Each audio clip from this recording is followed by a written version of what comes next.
RCR, la red que comunica y une al Perú.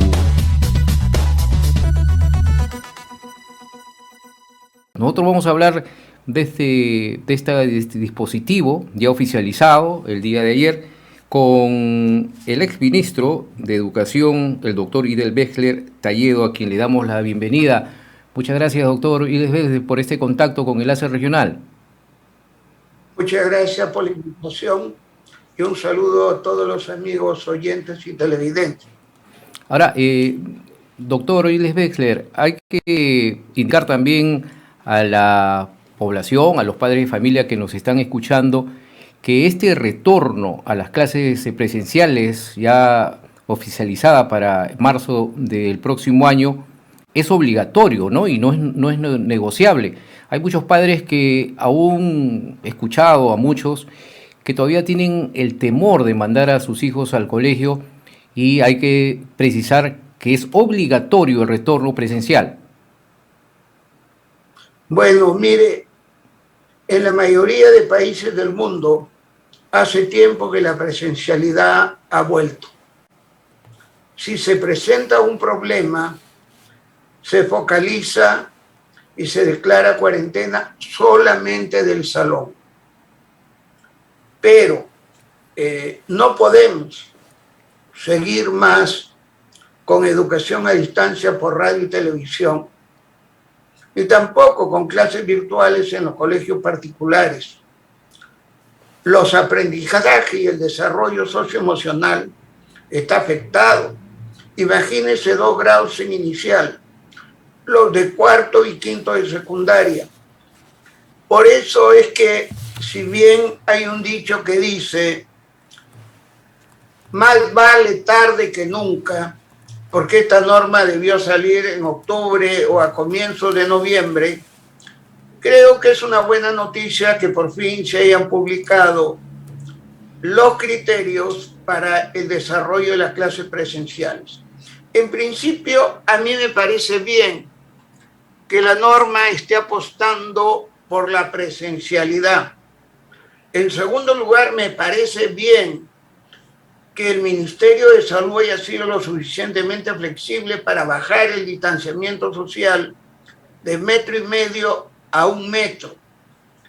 Me parece bien que establezcan que a partir del lunes 3 de enero se abran los 53,000 locales escolares públicos, vayan los directores, el personal administrativo, el personal de mantenimiento que está vacunado y comiencen con la SUGE, las direcciones regionales de educación y los gobiernos regionales que están empoderados por esta norma para comenzar a preparar el colegio con las medidas de bioseguridad que ahí se plantea.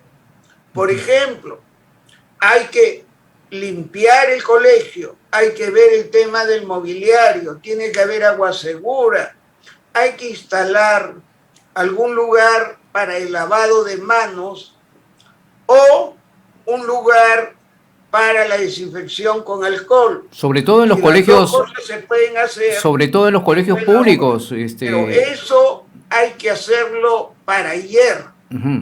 Y esa es una tarea súper urgente.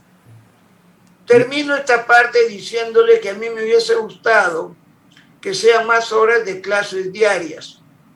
Pero bueno, el Ministerio de Salud considera, según la viceministra y los técnicos del ministerio, que deben ser 4 horas cronológicas, que son como 5 horas pedagógicas y un pequeño descanso para el refrigerio. Y espero que en mayo, cuando comience el segundo periodo, se aumente las horas y a más tardar en julio ya tengamos la jornada escolar completa. Ahora, doctor, mientras tanto, se pueden hacer tareas asincrónicas en la tarde. Ahora, en el caso de los colegios particulares, hay que darle flexibilidad porque ellos tienen mejores condiciones. Ahora, señor Idel Bexler, son 2 realidades diferentes los colegios públicos con los colegios privados y donde seguramente, como usted bien dice, se tiene que poner bastante empeño y estar detrás, sobre todo en el sector público, porque muchas veces no se trabaja bien, ¿no? Por diversos factores. Es otra realidad el sector privado, los colegios privados con los colegios públicos, porque en realidad no sabemos cuál es la situación de esos colegios públicos. Bueno, han estado abandonados prácticamente, pero si el lunes 3 de enero se comienza el mantenimiento, la limpieza, a asegurar el agua segura, a generar las medidas de bioseguridad que plantea la norma, y el director del colegio con la UGEL, la Dirección Regional de Educación, y si es necesario recurrir al apoyo de la comunidad, empresa privada, organizaciones de la sociedad civil, los municipios que deben colaborar porque también es su responsabilidad, e inclusive, como ya se ha anunciado, pedir el apoyo de las Fuerzas Armadas. Ya lo hicimos el 2018 y en una semana me ayudaron a el mantenimiento y pintado de 1000 locales escolares. De tal manera que estoy de acuerdo con usted. El nuevo ministro que se nombre tiene dos tareas. Primero, reprogramar el concurso de nombramiento para que en julio los seleccionados entren como tales a la carrera. Hacer el concurso de nombramiento 2022 entre agosto del 2022 y febrero del 2023, para que en el agosto del 2023 entren a trabajar como nombrados, porque no puede ser que en el país casi el 50% estén contratados. Y la otra gran tarea es menos floro, más acción, más liderazgo, más trabajo en mejorar las condiciones de las escuelas y de los locales escolares públicos. Y ahí hay que estar vigilantes, hay que estar exigiendo para que la burocracia, por ejemplo, este programa que se llama PRONOI, se llama PRONIET, es el programa de infraestructura educativa que está en todas las regiones. Los gobiernos regionales, por favor, con el apoyo de las instituciones que ya hemos dicho, comiencen el lunes 3 a trabajar.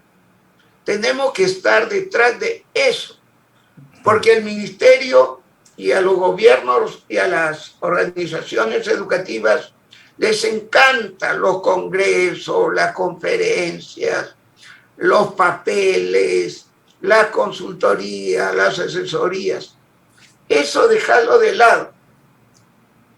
Nombramiento de docentes y condiciones de bioseguridad en las escuelas públicas para comenzar el 14 de marzo, dando flexibilidad a los colegios privados que, como muy bien lo has dicho, tienen mejores condiciones para adecuarlos para la presencialidad.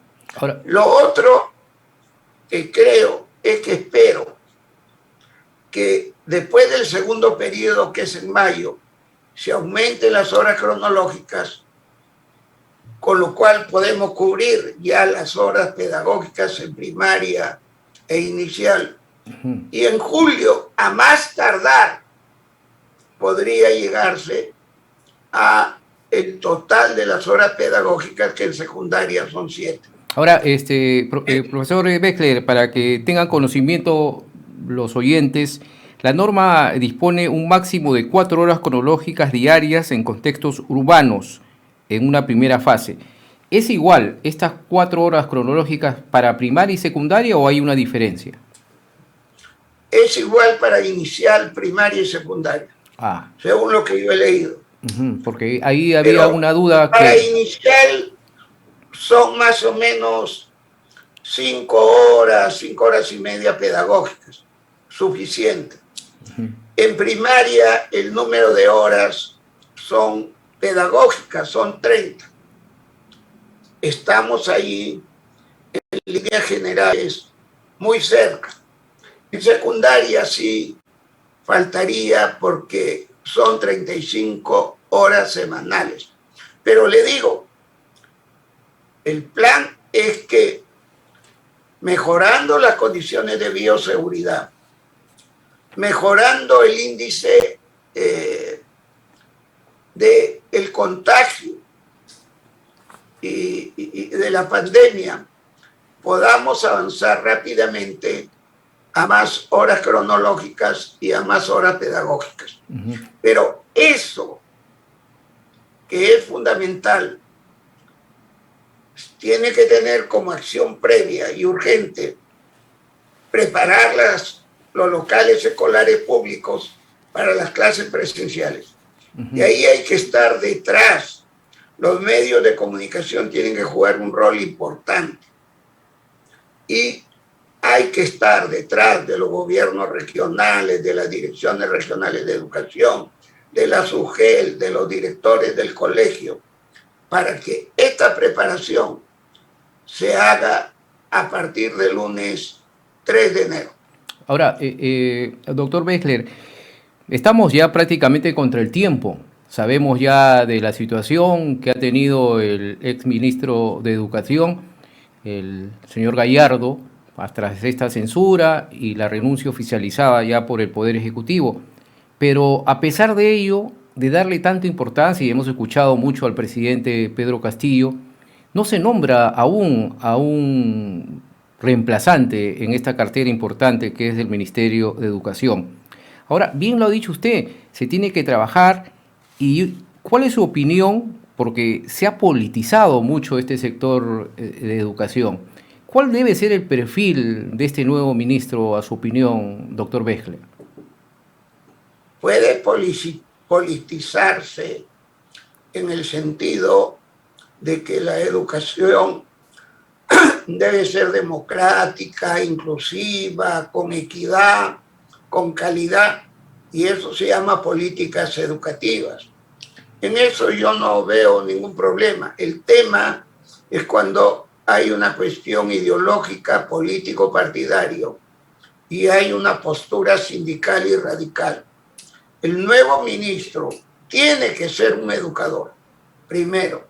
Dos, tiene que conocer la realidad educativa. No que la haya leído como algunos especialistas o expertos en educación que hablan sobre el tema, pero que han leído o han asistido a charlas. No, necesitamos un maestro que haya vivido la experiencia escolar y o superior, pero además que tenga convocatoria, que sea plural y que haya lo que yo vengo diciendo, más acción, menos floro. Y tiene una etapa muy difícil que realizar y por lo tanto tiene que ser un gestor muy bueno. Tiene dos tareas urgentes: los nombramientos de los profesores en la meritocracia magisterial, que hay que continuar, y dos, el desarrollo de las clases presenciales, preparando o liderando la preparación de los locales escolares públicos.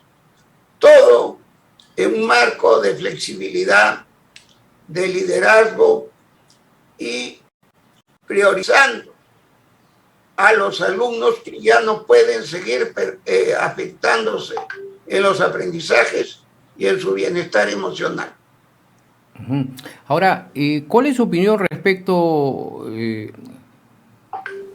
señor Bexler, respecto a esta situación que ha tenido el Ministerio de Educación respecto a esta disputa entre el SUTEP y otro sector en el magisterio? Sabemos que hay profesores, incluso como congresistas, pero eso no ha ayudado mucho, ¿no? Porque el mismo presidente de la República es profesor, pero mucha gente pensaba de que se iba a dar mayor prioridad y mayor proyección a esta política de Estado que tiene que tener este importante sector que es la educación. Mira, Sí, pues, pero yo espero que ahora con la designación del nuevo ministro, el profesor Castillo asuma el rol que le corresponde. Dos, el tema de FENATEP,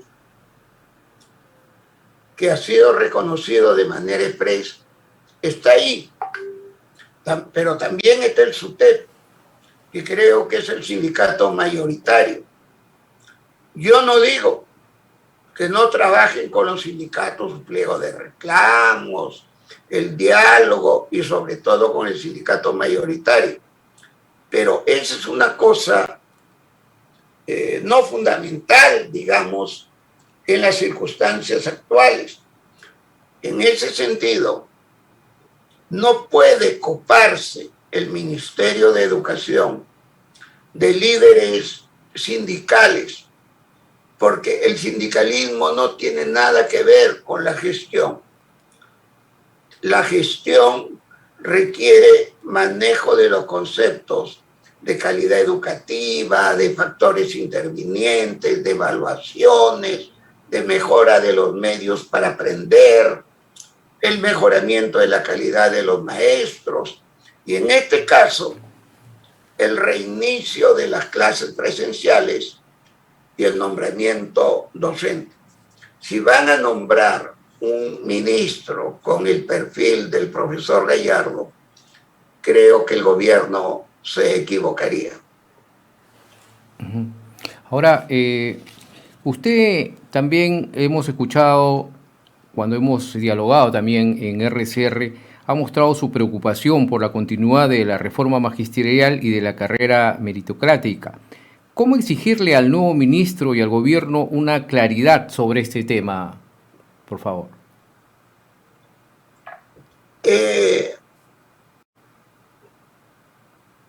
¿Podría repetirme la pregunta? Sí, sí, le decía que usted ha mostrado su preocupación por la continuidad de la reforma magisterial y la carrera meritocrática.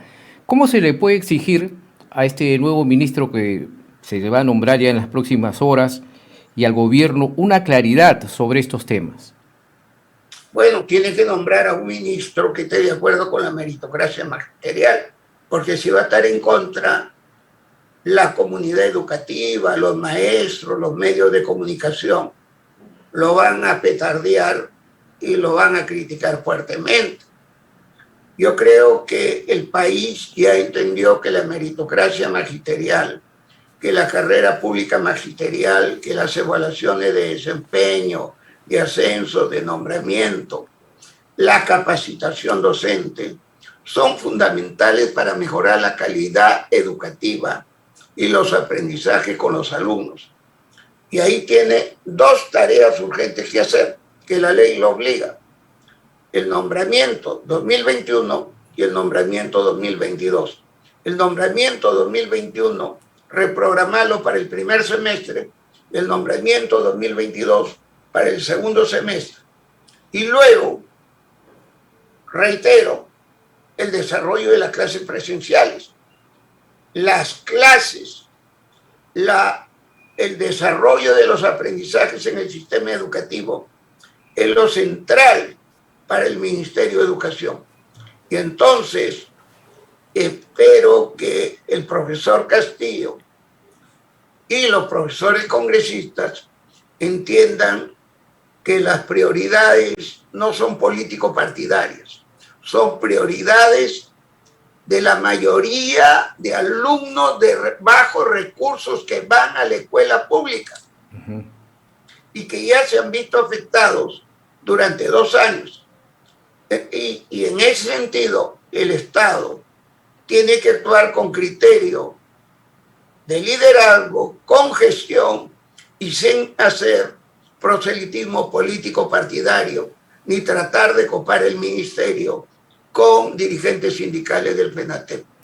Ahora, una de las cosas que yo, por ejemplo, sugiero, la viceministra de Gestión Pedagógica y el señor Hugo Reinaga, que han venido trabajando esto, deberían tener una continuidad para que puedan apoyar el trabajo del regreso a la presencialidad. Porque comenzar con nuevos, ahí viene nuevamente el problema. Ahí viene nuevamente el problema. Finalmente, doctor Bessler, aunque aún no existe ninguna disposición que exija la presentación del carnet de vacunación contra la COVID-19 a los menores para ingresar a las aulas, es importante este anuncio que ha dado el presidente de la República, que ya se va a iniciar el próximo mes el cronograma de vacunación para los niños de 5 a 11 años, importante para el retorno presencial a las clases.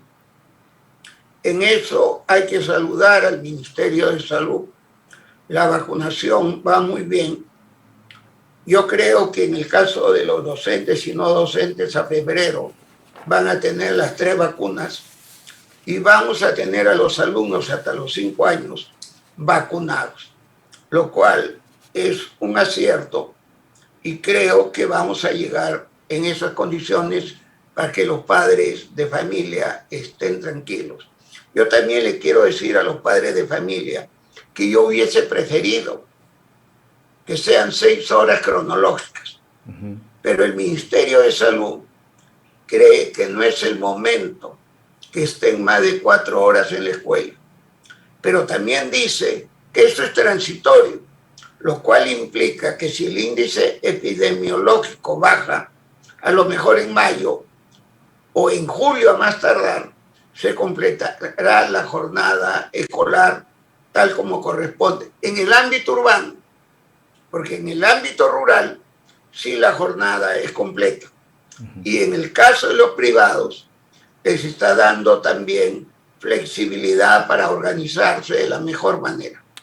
Bien, doctor Idiles Bessler, muchas gracias por este contacto. Dios quiera que a medida que pasa el tiempo, cumpliendo con todas las normas y las vacunas respectivas, lleguemos a la normalidad, a la presencialidad en los colegios, que hemos perdido prácticamente mucho tiempo en que los niños tengan las clases apropiadas, porque la virtualidad no es lo mismo que la presencialidad. Muchas gracias por este contacto. De ninguna manera.